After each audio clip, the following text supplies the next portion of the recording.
Oh, Lady Colin Campbell, your bongo bungo drums in Hollywood have been beating for some time regarding this fascinating story of Blake Lively and Ryan Reynolds versus Justin Baldoni.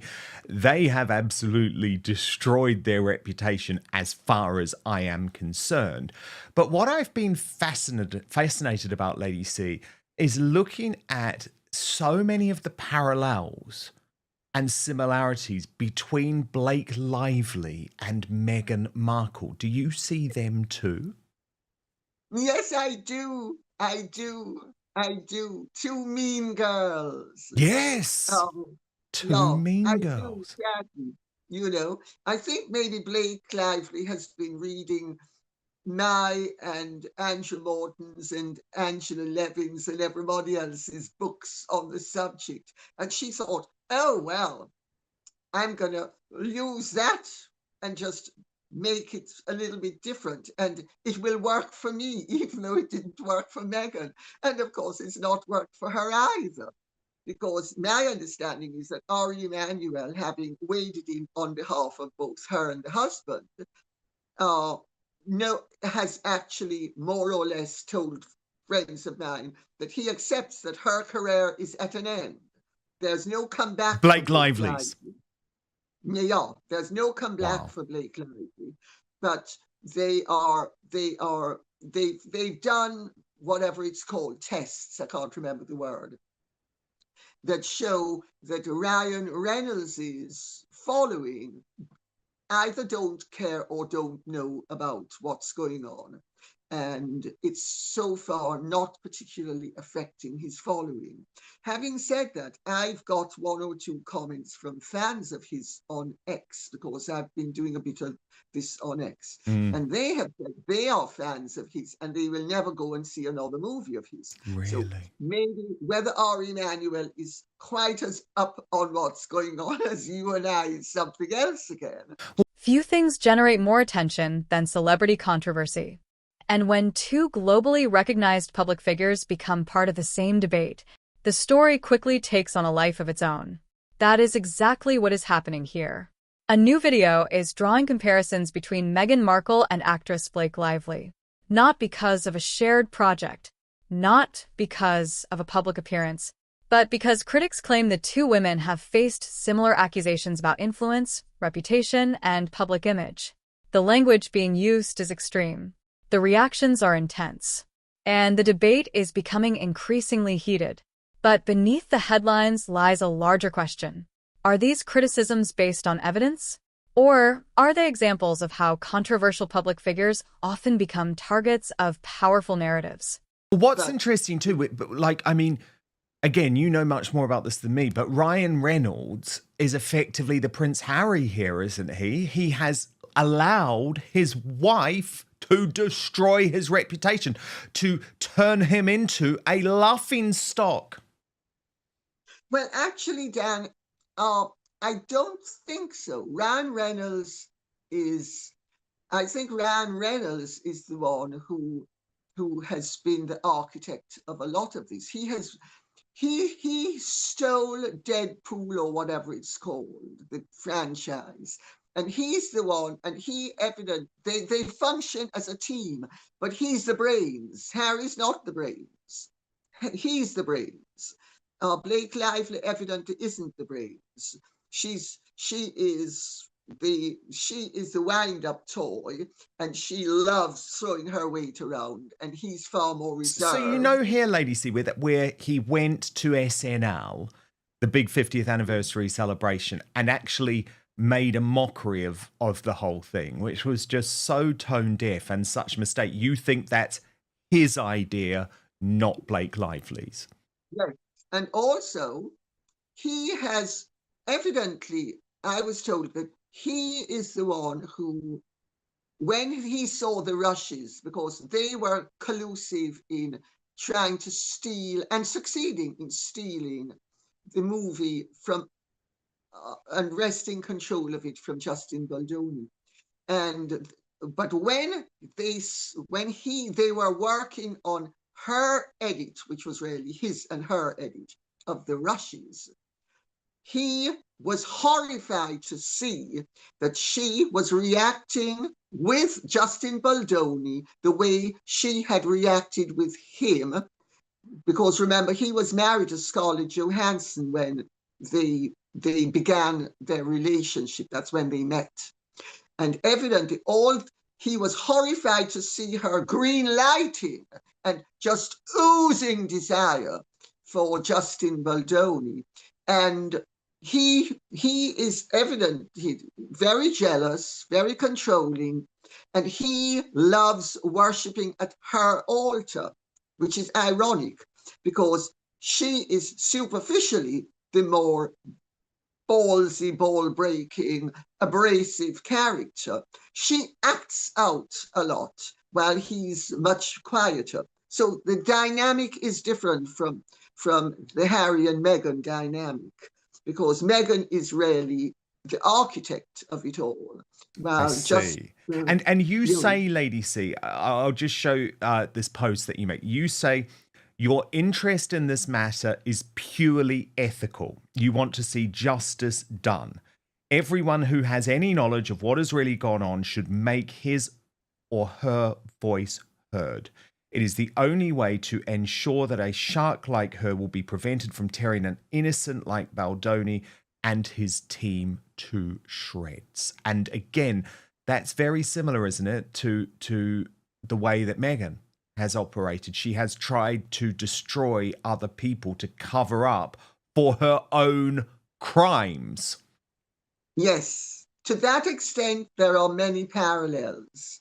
And I'm sure, Dan, you and I both feel that the only reason why we are so invested in the Meghan and Harry business is because it's a justice issue. There are ethics involved. It's a morality tale. And you can't stand by seeing people savaging and destroying others when you know that they are guilty and just act as if it's perfectly okay, because it's not okay.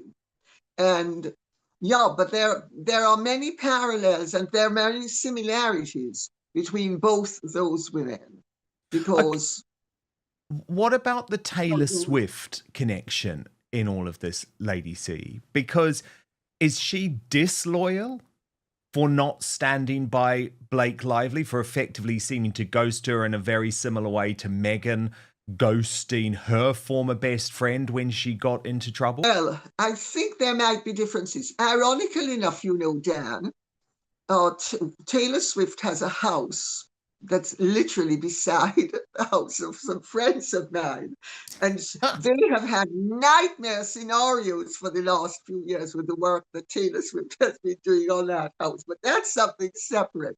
Let's take a closer look. The video begins by focusing on Blake Lively. The creator highlights recent criticism directed toward the actress, media reports, online reactions, and ongoing discussions about her public image. The suggestion being made is that Blake has faced accusations of carefully managing narratives and controlling how stories about her are presented. Whether those accusations are fair is heavily debated, but they form the starting point for the video's broader argument.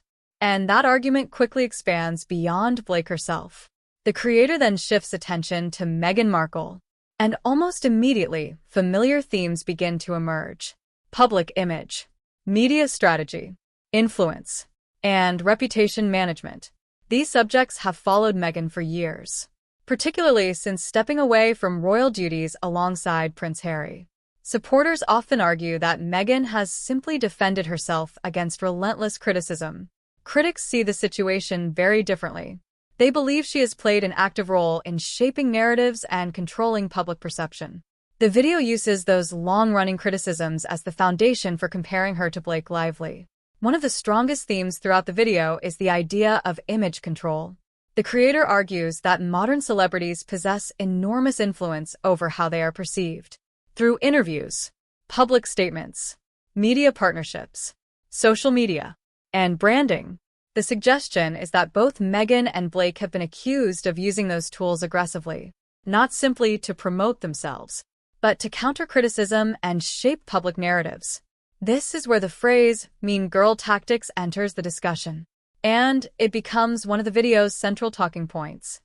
I think Taylor Swift most likely would feel that she was roped in to something with a hard luck story by Blake Lively, and she believed it. And she thought she was being a good friend and she was helping. And she now, I suspect, feels she's been used and misused, and therefore her friendship has been abused. And so I think she also is sufficiently self-protective as to think, well, hang on a second, this is such a mess. And I got sucked in thinking that I was helping a friend when it turns out. And remember, Blake Lively has been spreading the most awful lies about Justin Baldoni. And she's been doing it with everybody. And she has a track record of doing this. Off her own account, she has done this previously. So this is her modus operandi when she wants something. And she's been brazen about all the lack of boundaries, the manipulations, the theft of people's roles. She's given interview after interview after interview, which have been pointed out to me, where she confesses, not even confesses, she proudly declaims to the world that it's not enough. I con them into thinking I'm going to just be an actress. Then I take over wardrobe, writing, you name it, I take over, because that's where I get my satisfaction. So really what she's saying is she gets her satisfaction by displacing people, abusing her role and usurping theirs. Yeah. She is dangerous. What? She is dangerous. I mean, she is a dangerous freak of a woman out to destroy people. And again, that is where I see lots of similarities. But Lady C, I just wanted to touch on the whole ghosting situation, though, because Meghan Markle, of course, was prepared to ghost her best friend, Jessica Mulroney. And I think sometimes she gets away with that too easily. Like Jessica Mulroney was caught up in a totally trumped up racism scandal. She's not racist. And this had been a woman who had been by Meghan's side, totally loyal for years and years and years, put up with everything, helped with the marriage. And she was just gone. One day, she was just gone, the best friend. I mean, look, we know Meghan's ghosted lots of people. We know she's ghosted her own father. But to ghost your best friend is quite a big thing, right? Well, especially to ghost her over the lies and ridiculous nonsense that Sasha Exeter came up with. But remember, that was at the time that Meghan was brown and Sasha Exeter was black, and Black Lives Matter counted far more than it does now. And she thought that it would play well if she did it. I mean, the woman, both Blake Lively and Meghan Markle's playbook is that of rapacious, predatory bullies and opportunists. That is both of them.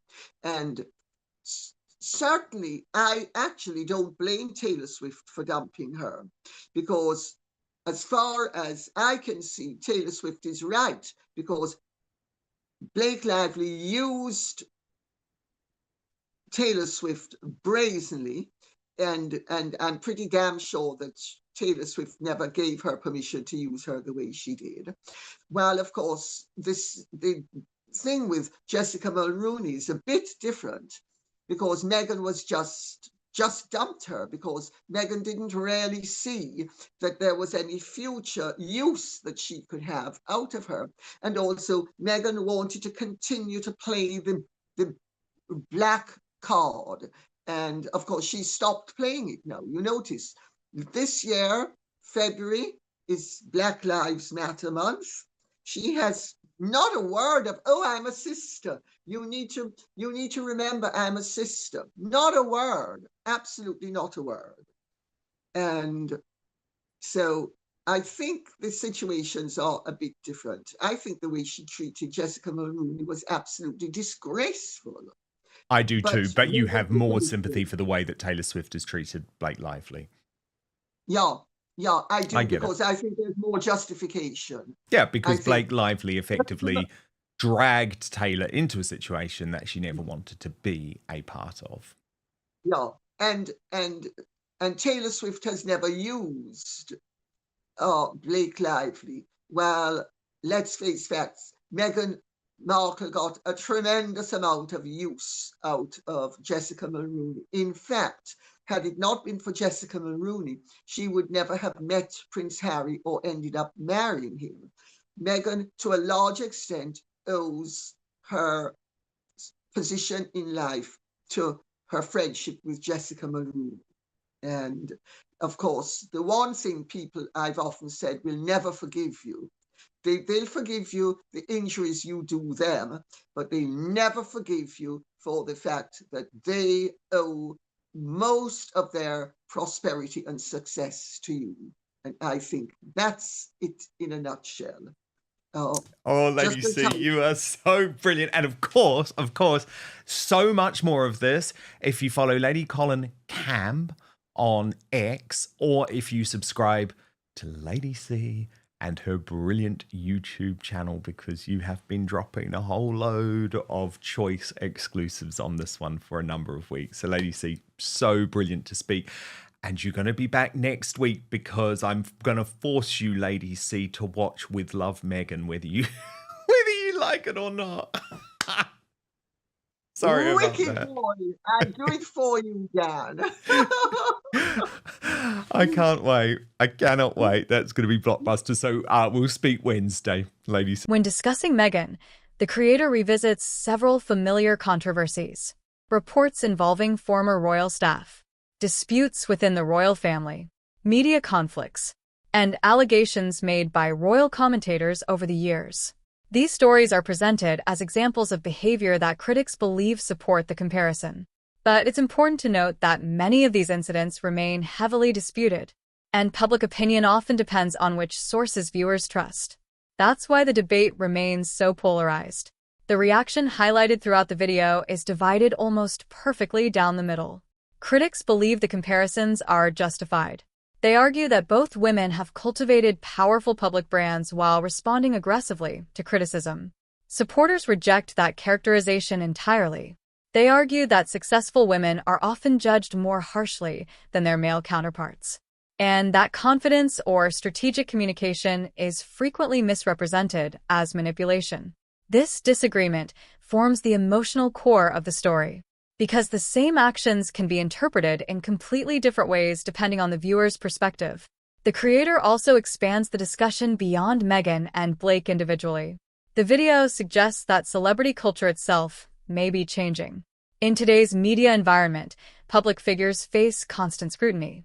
Every statement, every interview, every social media post, every appearance can instantly become a global story. As a result, reputation management has become a major part of celebrity life. The video argues that accusations of narrative control are increasingly common because image has become one of the most valuable assets a public figure can possess. As the comparison between Meghan and Blake becomes more direct, the creator attempts to establish a pattern.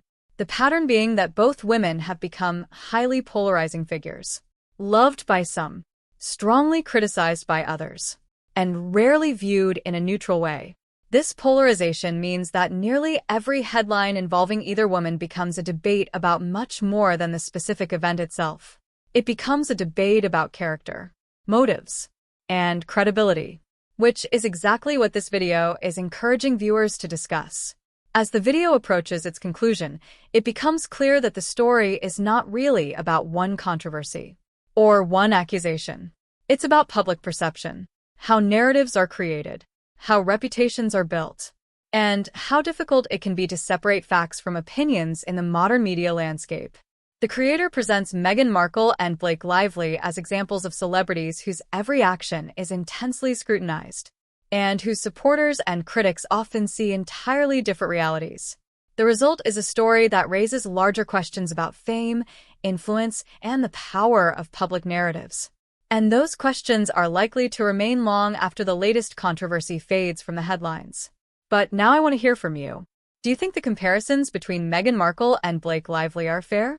Or do you believe these criticisms are being exaggerated by commentators and social media? And how much influence do you think celebrities really have over the narrative surrounding them? Share your thoughts in the comments below. And if you enjoyed this breakdown, don't forget to like, subscribe, and turn on notifications for more royal family analysis, celebrity reactions, and in-depth commentary. Subscribe for more royal breakdowns. Bell.